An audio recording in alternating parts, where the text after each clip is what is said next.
शिव मानस पूजा का स्तोत्र पढ़ लें, इनसे उनके कलेश कट जाएंगे। और मंत्र का जाप जो है मन ही मन में जो है ओम सांब सदा शिवाय नमः। अच्छा, यही समस्या अगर किसी के जीवन में है तो वो मेरी बात मानते हुए 41 दिन का निरंतर बिना रुके एक समय प्रणाली बांध के एक काम कर ले, उसके जीवन में खुशहाली ना आई तब मैं कहता हूँ शनिवार की संध्या से आरंभ करना। समय होना चाहिए 7 से 9 के बीच का रात्रि का। और जिस समय आपने पहले दिन करा है, अगर 7:15 पर करा है तो अगला दिन भी 7:15 होना चाहिए निर्धारित समय 41 दिन तक। अच्छा, ठीक। मट्टी का दिया, रुई की बत्ती, काले तिल, सरसों का तेल, 1 माचिस और 4 बतासे, 5 अगरबत्ती। जय सिया राम। जय श्री राम। इस वक्त हमारे सामने पूज्य पंडित जी विराजमान हैं, पंडित शंकर दास जी, और आप नाथ संप्रदाय से भी जुड़े हुए हैं। आध्यात्मिक यात्रा भी जारी है, साथ ही आप ज्योतिषी भी हैं, बाल्यावस्था से हनुमान जी के आप भक्त भी हैं, और हनुमान जी की महिमा को लेकर अभी आपने थोड़ी देर पहले बातचीत भी की है। ये बताएं कि आजकल के समय में सबसे ज़्यादा समस्या जो आप देखते हैं, पाते हैं, लोगों से जब मिलते हैं, तो वो कौन सी समस्या सबसे ज़्यादा दिखती है आपको? अधिकतर यदि मैं ज्योतिष के अनुसार अगर बात करूं तो सबसे ज़्यादा जो दिक्कत है लोगों के साथ वो है गृह क्लेश। गृह क्लेश। अच्छा, गृह क्लेश के अंदर गृह क्लेश के अंदर जितने भी चीज़ें आती हैं तो कोई ना कोई किसी न किसी कारण अपने ही घर में परेशानियों से जूझ रहा है। अच्छा, तो इसके 3 कारण होते हैं। एक तो आर्थिक समस्या घरों के अंदर, कोई तन दुखी, कोई मन दुखी, कोई धन में नहीं रहा होता। यही 3 समस्या हैं। पैसे नहीं है तो फिर कलह भी है। क्योंकि कोई अगर देखो गृह क्लेश ज़्यादातर जो होता है वो आपसी समझ की स्थितियाँ ठीक ना मिलने से जी हो रहा जी है। बिल्कुल क्या और उसका कारण ये होता है कि क्योंकि आजकल जो आप देख रहे हैं जो दौर चल रहा है, विवाह का दौर जो चल रहा है, लव मैरिज, अरेंज मैरिज, तो 2 शब्द हैं। लेकिन आजकल जो जैसा वर्ण प्रणाली को ना देखते हुए जो पसंद आया उठा के लाया और शादी कर लिया। मतलब उसमें ब्राह्मण को क्षत्रिय, क्षत्रिय को शूद्र, शूद्र को वैश्य, नियम धर्म का पालन कोई नहीं कर रहा। जिसके कारण भी ये बहुत बड़ा कारण है जो वो आपको घर के अंदर कलेश देता है। क्योंकि गुण मिलान और आपकी जो है नाड़ी दोष आदि वगैरह जो कुंडली में आप मिलाते हैं तो उस समय पे देख ही जाते हैं। लेकिन सबसे बड़ा है वर्ण। यानी आप ये कह रहे हैं कि 7 फेरों के समय जो वचन लिए जाते हैं, ना वचन की समझ है, ना वचन पे किसी को भरोसा है, ना पालन चल रहे हैं, ना चल रहे हैं, और ना ही धर्म वर्ण व्यवस्था का पालन हो रहा है। ये भी कारण उसके गृह क्लेश का सबसे बड़ा कारण है। ये कारण क्योंकि अपने भाग्य को खुद खराब कर रहा है। अच्छा, लेकिन ये भी कहा है कि कलयुग की स्थिति है। अब इसमें अधर्म जब बढ़ेगा तभी कलयुग समापन हो। और बहुत लोग कहते हैं कि हमारा कानून इसकी अनुमति देता है तो हम करेंगे। कानून तो अनुमति देगा क्योंकि वो आर्थिक दृष्टि को देखता है, भौतिक दृष्टि को देखता है। कानून तो वही देखता है, कानून को सबूत चाहिए। लेकिन उस परम पिता परमेश्वर की कृपा गुरु कृपा से प्राप्त होगी। प्रत्यक्ष गुरु की तो वैकुंठो योग दुर्लभ। जिस पे गुरु की कृपा हो जाए उसे वैकुंठ भी सहज प्राप्त हो जाए। जो वैकुंठ जो है आदि योगियों को जो है हजारों साल तपस्या करने पे प्राप्त नहीं होता। दूसरा मूल कारण ये है कि आजकल की जो शिक्षा व्यवस्था है और प्रणाली है ये बदल गई है। हमारी सनातनी शिक्षा प्रणाली नहीं रही। अगर हमारी शिक्षा सनातनी प्रणाली रहती तो ये ना होता। जब अंग्रेजों को पढ़ना लिखना नहीं आता था, हमारे यहाँ पे 3 लाख गुरुकुल चला करते हैं। लेकिन इसकी कोई बात नहीं करता।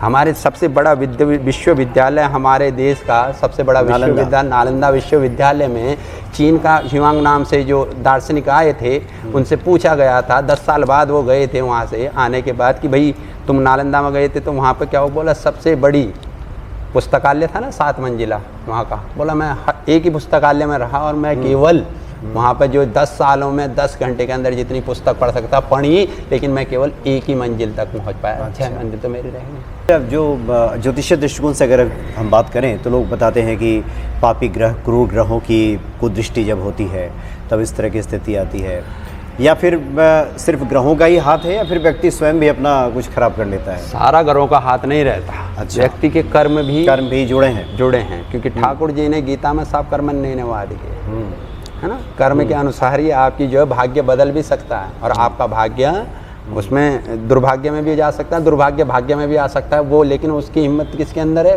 कर्म के अंदर। आप सत्कर्म करने लग जाओ, है ना। उंगली माल कैसे वाल्मीकि बन गए? मरा मरा कहते हो क्यों राम राम कहने लग गए? वो भी तो कर्म ही था, पहले डाकू थे फिर वाल्मीकि हो गए।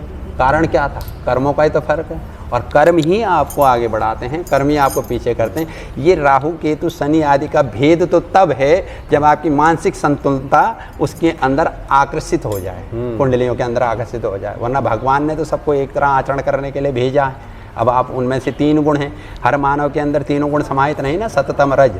तो वो जो राहु केतु हैं ये वैसे ही पापी क्रूर ग्रह माने जाते हैं, है ना। तो राहु केतु क्रूर ग्रह हैं, तो जब इनकी दशा आती है, किसी पर राहु की दशा चल गई 17 साल और 19 साल के अंतर्गत चल गई, ये राहु और केतु दोनों की दशाएं, इन दशाओं में आप तामसिक काम छोड़ दें, मीट खाना, मांस खाना, दारू पीना, ऐसे उधर ऐबदारी करना, झूठ करना, फरेब करना, 2 नंबर के धंधे करने, इन सबको छोड़ दो, ये आपको प्रबल बना देंगे। अब इनकी दशा में आपने ये करा तो ये और घट्टे में डाल देंगे। ऐसी शनि को न्यायप्रिय कहा जाता है। उनकी दशा के अनुसार झूठ बोलना, दूसरे से फरेब करना, पाप करना, किसी का जो है बुरा करना, दुख देना, तो शनि आपको गड्ढे में डाल दे। वहीं पे दूसरे का आदर करना, सम्मान देना, दूसरे की सहायता करना, आगे बढ़ाना, प्रसन्नता रहना, सबके साथ जो है न्याय करना, शनि आपको ऊपर पहुँचा दे। तो एक गृह क्लेश में इस तरह के आचरणों की वजह से भी और कुछ इस तरह के ग्रहों का प्रभाव रहता ही, और उस पर से आचरण भी बिगड़ जाए, हाँ, तो स्थिति इतनी गंभीर हो जाती है, उसी के अनुसार हो जाती है। तो अब इसका निराकरण क्या है? इसका निराकरण सिंपल सा एक ही होता है। एक तो है कि जब भी आपका कोई भी ग्रह खराब, ग्रह 7 हैं, 2 ग्रह छाया ग्रह माने जाते हैं, राहु और केतु, ये छाया ग्रह है ना। और छाया ग्रह के अंदर कहते हैं, इसके अंतर्गत जब भी सूर्य और केतु को ग्रहण लगता है तो ये दोनों लगाते हैं। तो इनके ग्रह चाहे आपका कोई सा भी खराब हो, जिससे हर ग्रह का अपना एक अस्तित्व है कुंडली में, लगन के अनुसार ना, लगन से ग्रह चलते हैं, 12 और भाव हैं, तो ग्रह के अनुसार। इसलिए लोग बातों को आपने कभी देखा होगा कि वो माला फेरते रहते हैं, और मैं इन्हीं ज्योतिष के अनुसार ये तथ्य जो है बहुत लोगों के अनुसार मानते नहीं कि जो माला फेरते रहते हैं तो माला में दाने होते हैं 108, है ना, और एक मेरू होता है जिसे हम गुरु कहते हैं 109, ठीक है। तो 108 ही दाने होते हैं। सनातन में 108 ही दाने होने का भी तो कारण है। इसका कारण क्या है? कुंडली के 12 खाने, 9 ग्रह, 12 नहीं 108, ठीक है। 12 को मल्टीप्लाई करो आप 9 से, 9 ग्रहों से 12 मल्टीप्लाई करो तो 12 के 12 भाव को, तो 108। तो इसका मतलब माला जपने का मतलब हरि नाम संकीर्तन करने से कुंडली में जिस भाव का जो ग्रह जिस स्थिति में खराब होगा वो वहीं का धरा रह जाएगा। हरि की कृपा आप पे चलती रहेगी। अच्छा, सीधी सी बात है। किसी मंत्र का जप करना। दूसरी बात होती है 4 दिशाएं हैं, दिशाएं 4, पूर्व पश्चिम उत्तर दक्षिण, फिर इनके 4 डायरेक्शन मध्य के हो गए, और एक ऊपर आकाश और पाताल, कुल मिला के 10 हो गई ना। लेकिन मुख्यतः 4 मान जाए, पूर्व पश्चिम उत्तर दक्षिण। अब 27 नक्षत्र हैं हमारे नक्षत्र लोग से, जिनसे ग्रह बनते हैं, जिस नक्षत्र में पैदा होता है। ठाकुर जी जो है रोहिणी नक्षत्र में आए हैं, राम जी अभिजीत नक्षत्र में आए, तो ये नक्षत्रों का भी प्रभाव है। तो 27 गुणा 4 करो, वो भी 108। तो जिस नक्षत्र में जो भी दिशा खराब होगी उसके लिए भी हरि नाम आपके सम्मुख है, इसलिए माला जपना है 108 का। यानी एक माला कर लिया जाए तो फिर भाव उसका से, दुष्प्रभाव कम हो समर्पण जाए। से जो हरि का नाम ले लिया जाए। तो ऐसे लोग क्या जपें, अगर कुछ आप बताना चाहें कि वो, अगर मान लीजिए किसी के घर में गृह क्लेश है, कलेश है घर में और शांति भी चाहते, तो मेरा मानना आप 2 चीज़ कर लीजिए, तीसरी की आवश्यकता नहीं, लेकिन भाव से समर्पण होकर कर लीजिए। दिव्य बता रहा हूँ। एक तो निरंतर प्रातःकाल और संध्या के समय पे, संध्या को दिन और रात जिस समय एक होती है, संध्या के समय और प्रातःकाल 7 या 8 बजे, ज़्यादा से ज़्यादा 8 बजे से पहले, उससे बात करने का कोई लाभ नहीं होगा। सिद्ध कुंजी का स्त्रोत, अच्छा, इनका निरंतर पाठ करें। प्रातःकाल और संध्या काल में सिद्ध कुंजी का स्त्रोत का पाठ करें, और शिव मानस पूजा का स्त्रोत पढ़ लें।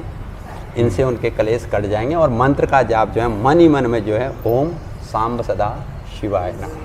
अच्छा, इसका शाम सदा शिवाय नमः अजपा चलता रहे। अजपा आपके आंतरिक धीरे धीरे आप करेंगे तो फिर आपका चलता है। जैसे मैं आपसे बात कर रहा हूँ तो मेरे अंदर अपने गुरु का मंत्र चल रहा है। तो ये जब आपकी स्थिति आ जाएगी आप स्वयं प्रसन्नता पूर्वक रहेंगे, क्योंकि वो परमानंद है।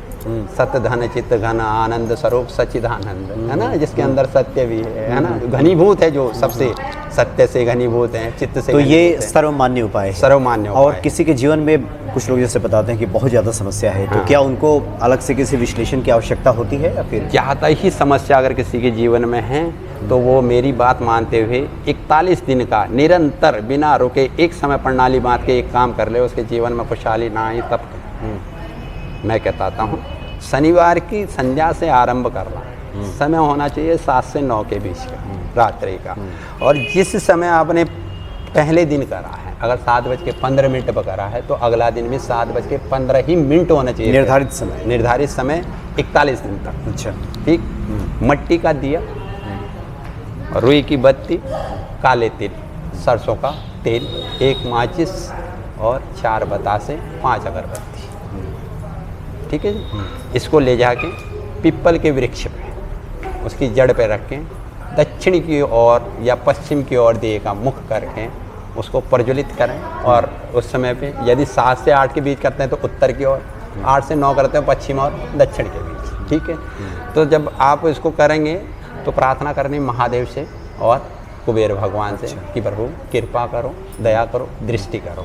बस आपके लक्ष्मी की आपके घर में वर्षा होनी शुरू हो जाएगी, मानसिक संतुलन में सात्विकता आना आरंभ हो जाएगा और जगत गुरु की कृपा प्राप्त होनी आरंभ हो। दीप प्रज्वलित करें और महादेव का ध्यान से करके उनसे प्रार्थना करें, दिया जलाएं, उसमें काले तिल डालें थोड़ा सा दिए के ऊपर, सरसों के तेल में बतासे और 5 अगरबत्ती वहीं पे होने की जड़ पर जला के फिर थोड़े से पुष्प आदि वगैरह ले जाएं। वो आपकी श्रद्धा है किस प्रकार से क्या क्या करते हैं, लेकिन ये चीज़ें विशेष इनको चढ़ा के आप उन्हें प्रार्थना। देखा 41 दिन तक एक निर्धारित समय के अनुसार ये क्रिया करने से ना जीवन बदला। तो मेरे सामने आइए, आप भी यही हैं, मैं भी यही हूँ, तो आपको बताइए। और मैंने कईयों का परिवर्तित करा है, हुआ है उनका, जिन्होंने विश्वास करके करा है इस काम को, तो उनका परिवर्तित श्रद्धा विश्वास के साथ। बस। पंडित जी, काफ़ी भक्त चूँकि आपका इंतज़ार भी कर रहे हैं, तो हम लोग आगे भी आपसे इस विषय पे बात करेंगे। बहुत बहुत धन्यवाद आपका। जय शंकर, जय सिया राम। जय सिया राम।